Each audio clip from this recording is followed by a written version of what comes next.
Hello everyone, welcome to my YouTube channel biology by Abhishek sir. In this lecture I am discuss about cell. आज का जो lecture होगा उसमें हम cell के बारे में बात करेंगे। भैया सेल क्या है, सेल का स्ट्रक्चर क्या है, सेल का फंक्शन क्या है, आखिर बेसिक में सेल है क्या। तो cell is the structural and functional unit of the living organism is called cell. मतलब लिविंग ऑर्गेनिज्म का स्ट्रक्चरल एंड फंक्शनल यूनिट है सेल। मतलब हम कह सकते हैं कि सेल जितने भी लिविंग ऑर्गेनिज्म हैं वो कहीं ना कहीं वो सेल से मिल करके बने हुए हैं। अगर उनकी जो बॉडी है एक सेल से वो मिल करके बनी हो तो उसे हम यूनिसेलुलर ऑर्गेनिज्म हम बोलते हैं, और अगर उनकी बॉडी एक से अधिक सेल से मिल करके बनी हो तो ऐसे ऑर्गेनिज्म को हम मल्टीसेलुलर ऑर्गेनिज्म बोलते हैं। तो आप सिंपल में ये समझिए कि भैया हम कह सकते हैं कि कोई भी लिविंग ऑर्गेनिज्म हो, कोई भी लिविंग ऑर्गेनिज्म हो तो फिर वो कहीं ना कहीं वो सेल से ही बना है। अगर हम लोग अपने बॉडी की बात करें तो जो हम लोग की जो बॉडी है वो भी सेल से बनी है। आपको एक छोटा सा कॉन्सेप्ट हम देना चाहेंगे कि जब बहुत सारे जब सेल मिलते हैं तो टिश्यू बनता है, बहुत सारे जब टिश्यू मिलते हैं तो फिर टिश्यू सिस्टम बनता है, और जब बहुत सारे जब टिश्यू सिस्टम मिलते हैं तो ऑर्गन बनता है, और जब बहुत सारे ऑर्गन सिस्टम आपस में जब मिलते हैं तो हमारे बॉडी का फॉर्मेशन होता है।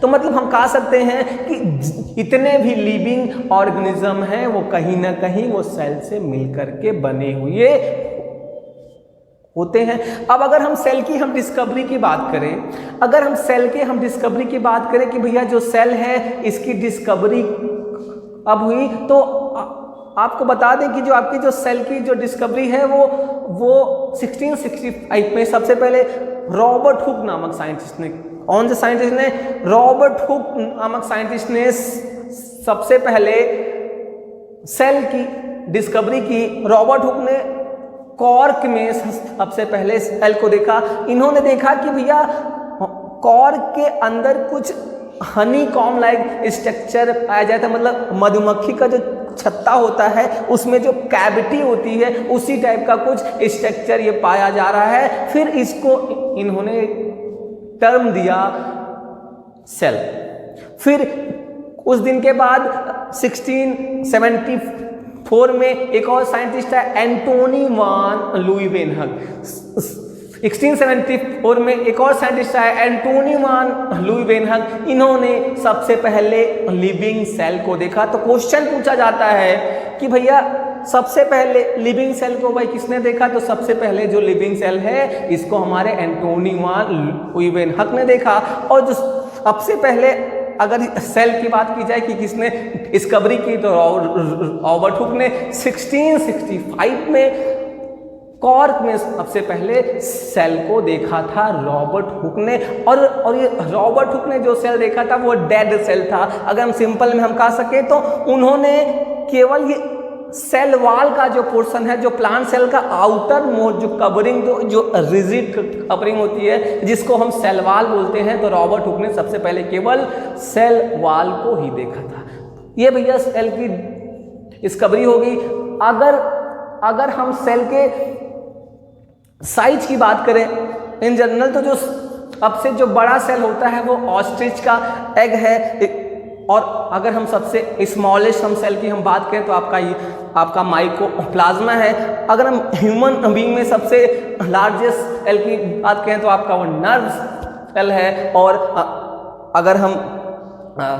अगर हम ह्यूमन बीइंग में सबसे स्मॉलेस्ट हम सेल की बात करें तो आपका स्पर्म जो सेल है वो सबसे स्मॉलेस्ट सेल होता है ह्यूमन। मेनली कितने टाइप का होता है आपको बता दें। On the basis of internal architecture of the cell are mainly categorise into two group.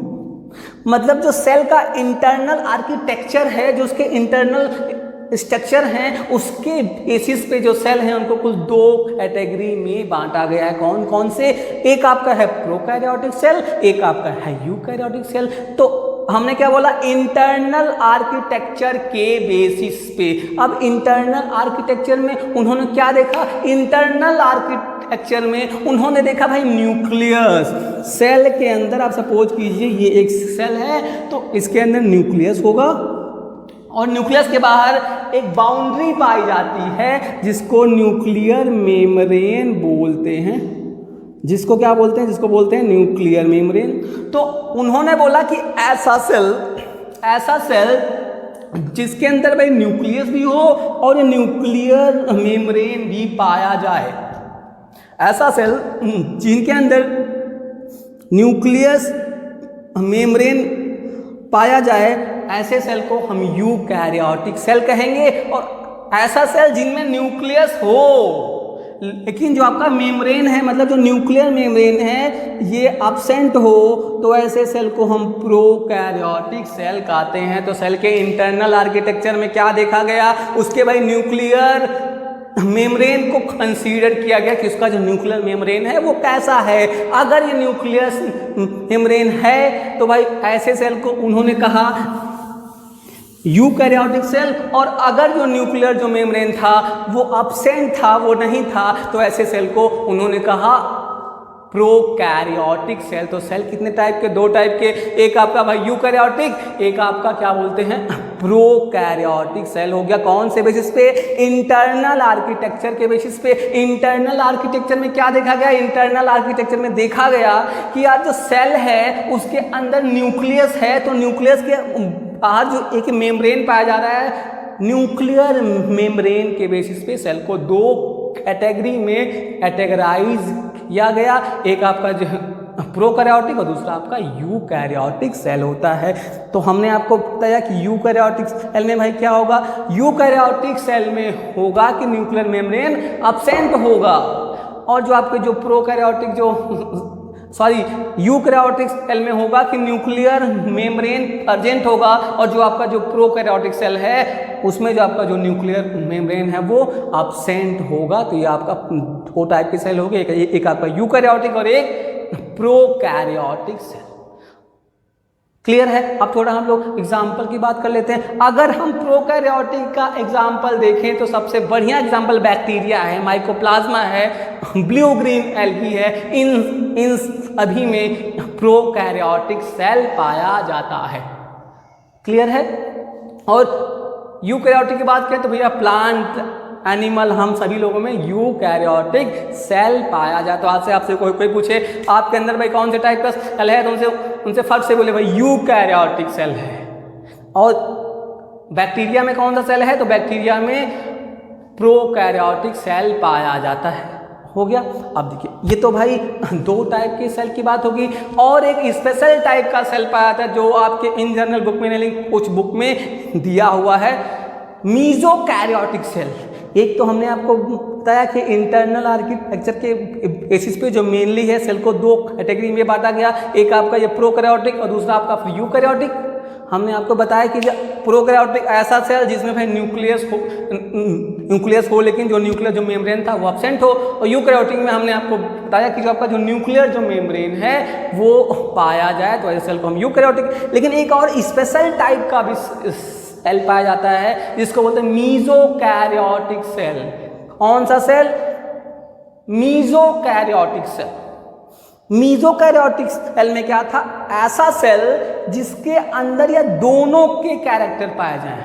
अच्छे समझिएगा, ऐसा सेल जिसके अंदर भाई दोनों के कैरेक्टर पाए जाए, प्रोकैरियोटिक के भी और जो यूकैरियोटिक के हैं दोनों के ही जो कैरेक्टर हैं वो पाए जाएं, तो ऐसे सेल को मीजोकैरियोटिक सेल कहते हैं। क्लियर है? मीजोकैरियोटिक सेल ऐसा सेल जिसके अंदर भाई दोनों के कैरेक्टर पाए जाएं, प्रोकैरियोटिक के भी और यूकैरियोटिक के भी दोनों के कैरेक्टर पाए जाएं, तो ऐसे सेल को हम मीजोकैरियोटिक सेल बोलते हैं। आइए अब देख लेते हैं भाई दोनों कैरेक्टर कौन कौन से।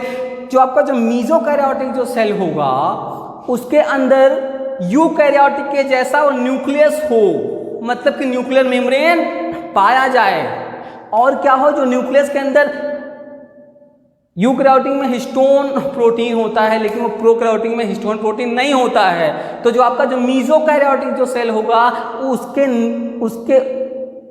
उसके न्यूक्लियस के अंदर हिस्टोन प्रोटीन नहीं पाया जाएगा। तो ये 2 बहुत बड़ा क्या बोलते हैं वो है, उसी के बेसिस पे जो आपका ये सेल है मीजोकैरियोटिक सेल दिया गया, ऐसा सेल जिसके अंदर दोनों के कैरेक्टर पाए जाए। तो वो कैरेक्टर हमने आपको बता दिया, एक क्या है, जो आपका जो मीजोकैरियोटिक जो सेल होगा उसका जो न्यूक्लियस है उसके अंदर ये न्यूक्लियर मेम्ब्रेन पाया जाएगा, लेकिन जो उसके अंदर हिस्टोन प्रोटीन है वो हिस्टोन जो प्रोटीन है वो उसके अंदर अब्सेंट होगा, जो कि ये प्रोकैरियोटिक का कैरेक्टर शो करता है। सेल थ्योरी इसने दिया, और सेल थ्योरी में क्या कहा गया आपको पता होगा कि हमने जब फर्स्ट लेक्चर सेल पे बनाया था तो हमने आपको बताया कि cell structural and functional unit of the living organism is called cell. हमने आपको बताया था कि जितने भी लिविंग ऑर्गेनिज्म हैं वो कहीं ना कहीं सेल से मिल करके बने। तो आज क्या पढ़ेंगे, आज हम सेल थ्योरी के बारे में हम पढ़ेंगे। तो अगर हम सेल थ्योरी की बात करें तो सेल थ्योरी सबसे पहले 1838 और 1839 में दो साइंटिस्ट थे, स्लेडन और स्वान। दो साइंटिस्ट थे 1838 और 1839 में दो साइंटिस्ट ने मिल के एक थ्योरी का दिया। एक ने एनिमल पे स्टडी किया क्योंकि वो जूलॉजिस्ट थे, और एक जो थे वो भैया बॉटनिस्ट थे, तो उन्होंने क्या बोलते हैं प्लांट पे स्टडी किया। और इन्होंने कंक्लूजन ये निकाला, इसके अनुसार इनके अनुसार बोला गया कि भैया all living organism consist of a cell. मतलब जितने भी लिविंग ऑर्गेनिज्म हैं वो कहीं ना कहीं वो सेल से मिलकर के बने हुए होते हैं। ये स्लेडन और स्वान ने 1838 और 1839 में इस चीज़ को बता दिया था। इनके इस थ्योरी को काफ़ी दिन तक माना गया, लेकिन फिर एक और साइंटिस्ट आए 1855 में जिनको बोलते हैं रुडोल्फ विर्चो। रुडोल्फ विर्चो आए, उन्होंने बोला कि भैया आप ये बोल रहे हैं वो सही है, आप ये बोल रहे हैं all living organism consist of a cell, ये सही है, लेकिन cell arise from pre existing cell. इनके अनुसार ये बोला गया कि भैया जो सेल है वो अपने पुराने ही सेल से मिल करके नए सेल का फॉर्मेशन होता है। तो रुडोल्फ जो विर्चो थे इन्होंने बताया कि cell arise from pre existing cell. इन्होंने अपने लैंग्वेज में बोला ओमनी सेलुला ई सेलुला, ओमनी सेलुला ई सेलुला, जिसका मीन्स होता है cell arise from pre existing cell. मतलब जो सेल है वो प्री एग्जिस्टिंग सेल से ही अराइज होता है। समझ पा रहे? वो सेल थ्योरी हुआ। एक जो था वो स्लेडन और स्वान ने दिया था। इन्होंने बताया था कि all living organism consist of a cell, लेकिन जो आपके 1855 में जो रुडोल्फ विर्चो साहब है इन्होंने बताया कि cell arise from pre existing cell. इस दो थ्योरी के बाद इस समय एक मॉडर्न सेल थ्योरी आई, जिसमें इन दोनों लोग के कॉन्सेप्ट को एक कर दिया गया और इसमें 3, 4, 5 पॉइंट बताए गए। कुछ इंपॉर्टेंट जो पॉइंट है हम बता देते हैं। इसमें पहला पॉइंट उन्हीं के बातों को कहा गया कि cell arise from pre existing cell, cell arise from pre existing cell, all living organism are consist of a cell, all living organism are consist of a cell are independently survive। मतलब cell जो है independently वो survive कर सकता है, लेकिन जो nucleus जो उसके अंदर जो सेल ऑर्गेनेल्स है वो इंडिपेंडेंटली वो सर्वाइव वो नहीं कर सकता। तो ये आपका भैया सेल थ्योरी के कुछ इंपॉर्टेंट पॉइंट हो गए। इस लेक्चर में इतना ही। अगर वीडियो आपको पसंद आया हो तो लाइक कर दीजिए, और चैनल पे नए हो तो सब्सक्राइब करना बिल्कुल मत भूलिए, जिससे सेल से रिलेटेड आने वाले जो वीडियो हैं आप तक आसानी से पहुंचे।